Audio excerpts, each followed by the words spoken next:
Hello everybody and welcome back to Ghostbusters Week here on Void City Reviews. I am Dan. I'm Toast. And today we are going to be looking at the Hasbro Plasma Series Ecto-1. Got it right here with the box. Toast has already done a review of this on one of our neighbor channels, and you can check that one out. I will be linking that one at the end. We're just going to go over this one again really quick, maybe touch on some stuff we didn't, or just give some new final thoughts.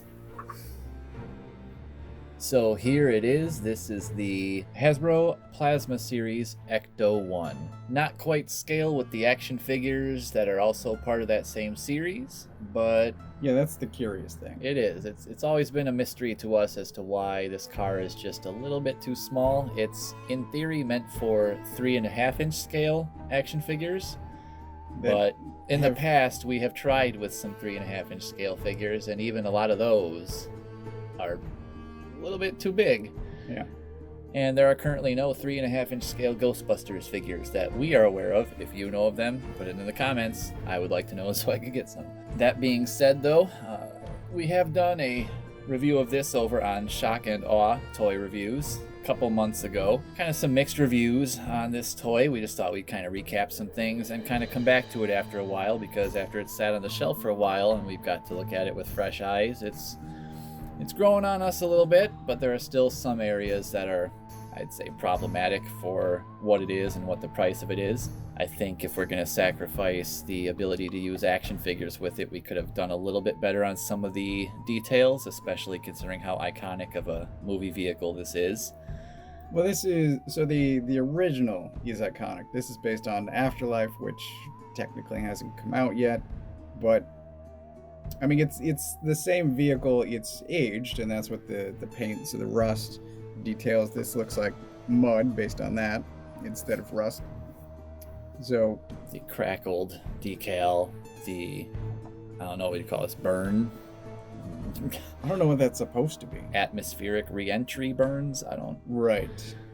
Something happened to it, and it got all messed up on the front, but we will look into that in a moment. It looks pretty nice. It does. Until you look at it from the front. And you've just got that flat brown. Yeah, so that grill definitely could have used some attention, even if it was just a dry brush over the top of it, just to add a little bit of chrome in there, or even break up that color with some different rust colors, something. And then those headlights, to me, that's a little bit inexcusable.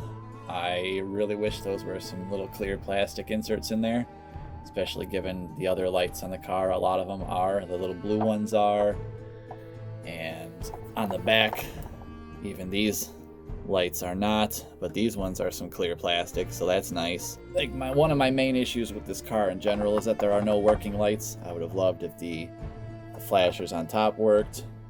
Toast, you had some comments about the roof rack that you were still hanging on to from last time. So the vehicle looks pretty good until you get to this, and in particular, I think it's this and this just make it look like a toy. Otherwise, it's kind of statue-ish.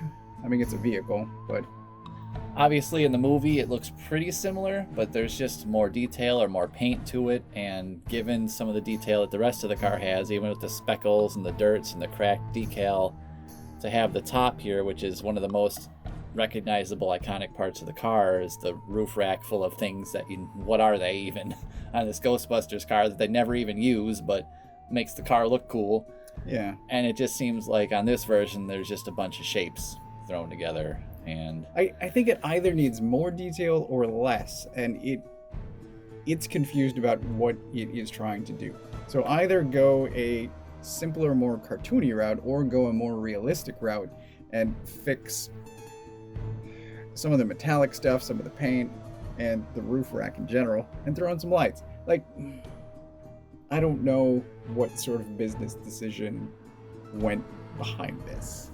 I don't either, especially given, again, it was part of the Plasma series of action figures, which are 6-inch figures and do not in any way come close to fitting in this vehicle. Well, where's the figure?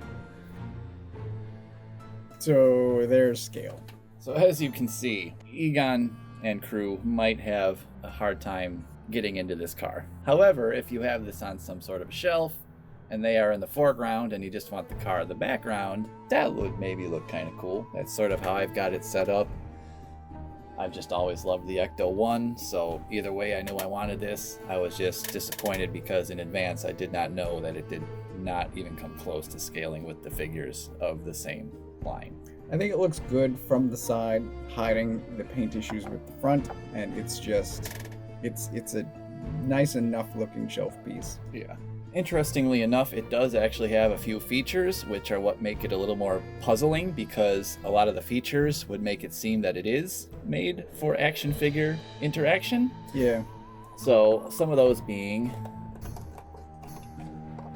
the doors open up for the inside, and you get the seat that comes out that you've seen in the previews, where I believe it is Phoebe is sitting in this. The arm goes up and down with like the proton gun, because there is a proton pack on the back of this chair, so it does fire from there. It's this whole separate proton pack built into the car now, so that's pretty nice. But again, that makes it seem like an action figure should be included with this, because otherwise why have that cool feature unless it was just going to sit open showing that, but whatever. The door closes. It does have the detail of, it's just kind of painted on. There is no sculpt there, but that's where the handle used to be, because now the door opens the opposite direction from where it did back in the old movies. So that's kind of a nice detail they remembered to put on there. On the other side, only the driver's door opens. This back door does not open for whatever reason. Another interesting choice that I'm sure just had to do with cost. Sure. It's another extra part. There is a steering wheel inside. It's kind of a nice detail. Your bench seat. Old school seating like that, so that closes up.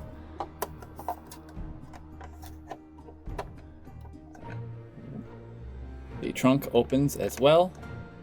So you can see in there, there's kind of some of their machinery, stuff like that. And it also comes with the trap that is remote controlled. I believe in the movie it is Podcast who controls that. I'm only guessing that because his action figure comes with the remote control. We will get to that in our future reviews. So there's a good amount of painted detail and sculpted detail for the computers that are inside the car, As well as the floor of the car even. and not on the exterior. Which is another curious detail, because why would you have that in there? Remote Trap Vehicle, RTV. So that's what that thing's called. It's called an RTV. I think it's okay as a standalone piece, but I don't know what Plasma Series is intended to mean. Me either. The scale for the Plasma Series just seems to be all over the place, depending on if it's a vehicle, or if it's character, or if it's a ghost, or... I just don't think it has a defined scale. At this point, I would agree. I think they just want to fit as many Ghostbusters things into one series as they can. I think it's just an umbrella name for the Ghostbusters line. That makes sense. I just don't understand what Hasbro's doing with Ghostbusters. Any final things to say about this before we go? Or I like the wheels. Wheels look nice. yeah, it is. It rolls well. Nice wheels. The wheels have some of the nicest chrome. It does roll. If you're storing this in a place that hides the front end, Yes, you're good to go. indeed. Because that front end, all burnt up, all nasty, but that license plate, fresh, crispy, and new for some reason on this New York vehicle, on its 1991 license plate, in a vehicle that's been in a garage in an Oklahoma barn for the past 25, 30 years. Oh well. Well, thank you for checking out that Plasma Series Ecto-1 from Hasbro. Pretty cool car. Thank you for checking out this episode from our Ghostbusters Week special. We will be, of course, coming back with some more Ghostbusters toys throughout the week, every day. And remember to check out Ghostbusters Afterlife. I know we will be. Oh, yes. Because we've been looking forward to it for a long, long time now. Very long time. And, yep, like and subscribe. Hit that notification bell. And we will see you next time. I am Dan. I'm Toast. See you later.